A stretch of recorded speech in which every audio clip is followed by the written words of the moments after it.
Sometimes, as a wedding photographer, you do dumb things, like this. You put yourself right in the middle of your partner's shot.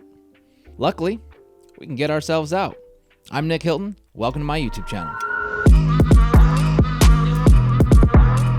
All right, so in this video, I'm gonna do a full walkthrough on how I remove myself from this image. And if you pay close attention, you'll learn a lot, and it all applies to taking other people out of the background. It applies to taking objects out of backgrounds and everything like that. So let's jump into it right here. All right, right now we are in Lightroom.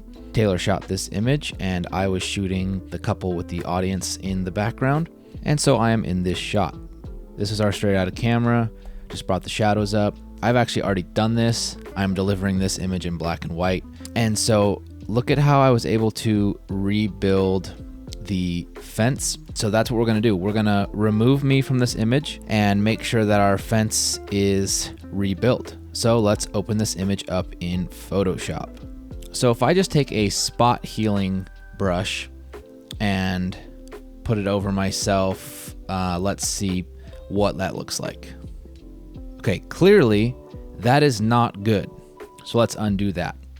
I'm gonna delete that new layer. I am not gonna be using, for the time being, I'm not gonna use the spot healing brush. I am not gonna use the healing brush. I am not gonna use the patch tool. I am not gonna use the clone stamp tool. And this is why.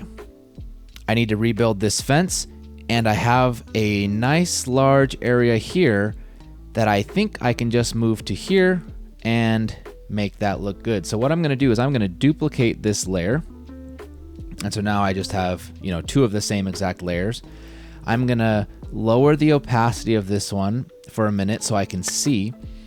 And I'm gonna move this top layer over. And so you can see now, here's me in the top layer and here's me in the bottom layer. And what I have done is I've now made the fence and the sky cover me, and I made sure not to let these hands overlap. And so now what I can do, turn the opacity up 100%, and then I'm gonna alt click this mask so that this is not showing right now. And now if I take a white brush and I paint white on this mask to show the top layer, you can see that I'm basically able to just paint myself out. And if I go too far, we can see these hands, but with the black mask, we can just get rid of that. I can keep painting myself out, but eventually we will run into a couple problems. So let's paint myself out until we run into those problems.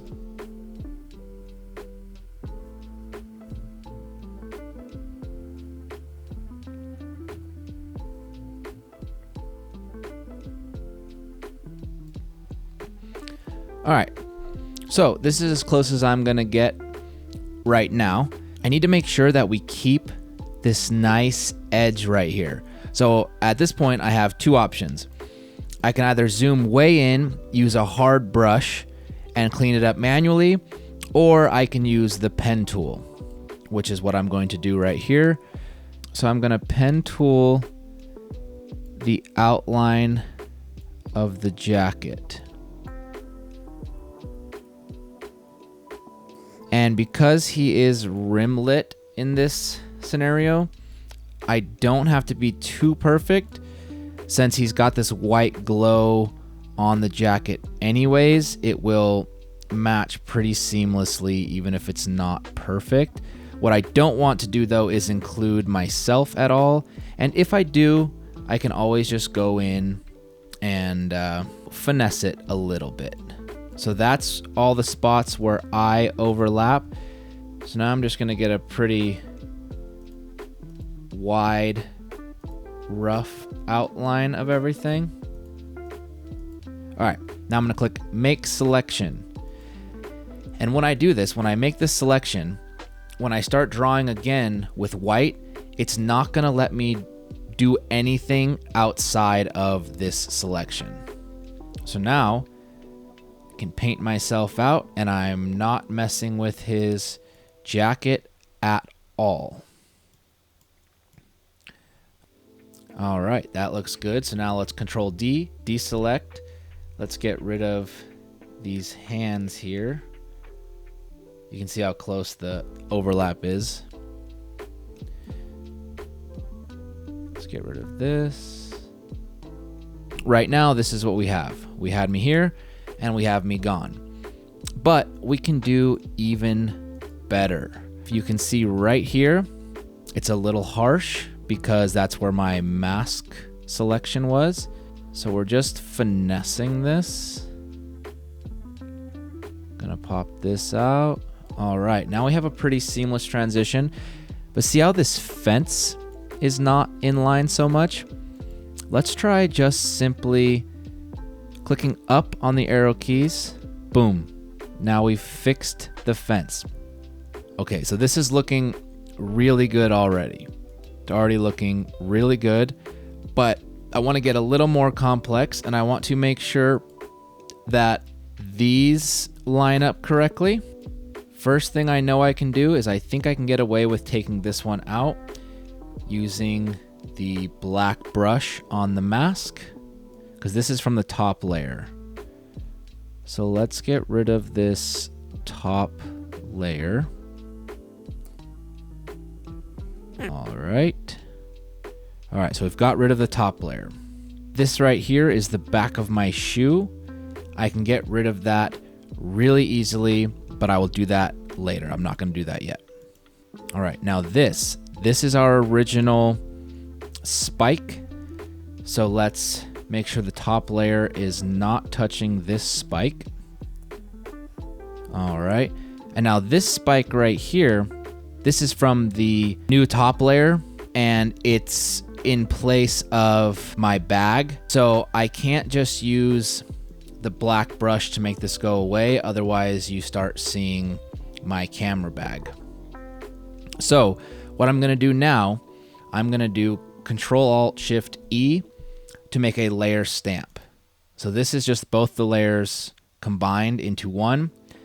And then I'm going to do a blank layer. The reason I'm doing this is so when I use my other tools, it takes from this layer and not a mix between both of these two layers.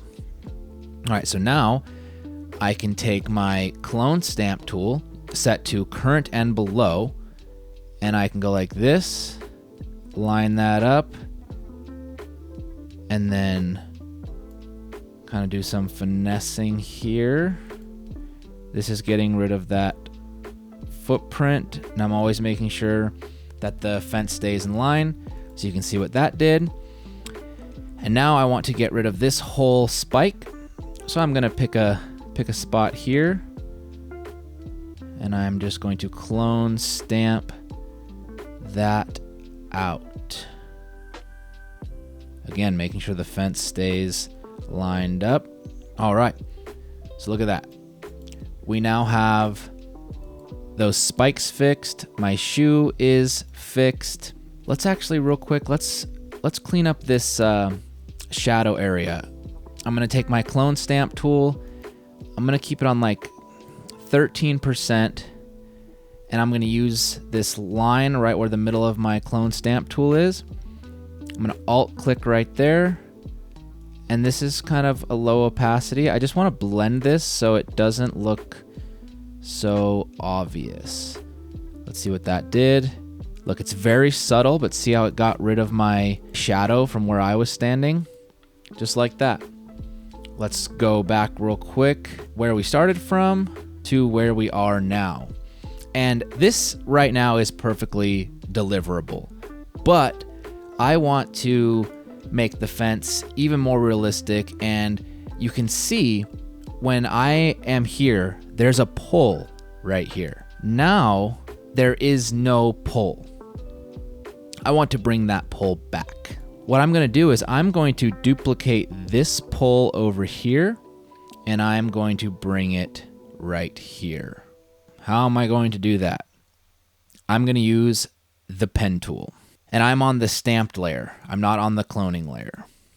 So here's the whole new stamped layer, and I'm going to take my pen tool, and I'm going to take this part of the fence, and I'm going to not get any of the background.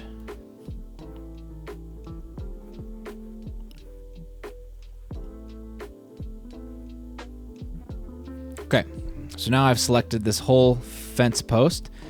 I'm going to click Make Selection, and then I'm going to click Layer, New, Layer via Copy. I'm going to put that copied layer up on top. Real quick, change that to fence post. And now I'm just going to grab that fence post and I'm going to move it to right here. That's pretty much where that fence post would have been. So I'm going to leave it right there. And now if we look, this fence post, it looks a bit darker. So what I'm going to do is I'm going to add a curves adjustment, and I'm going to make sure it only affects my fence post. So I'm going to create a clipping mask, and then let's try just raising the blacks. Let's keep the midtones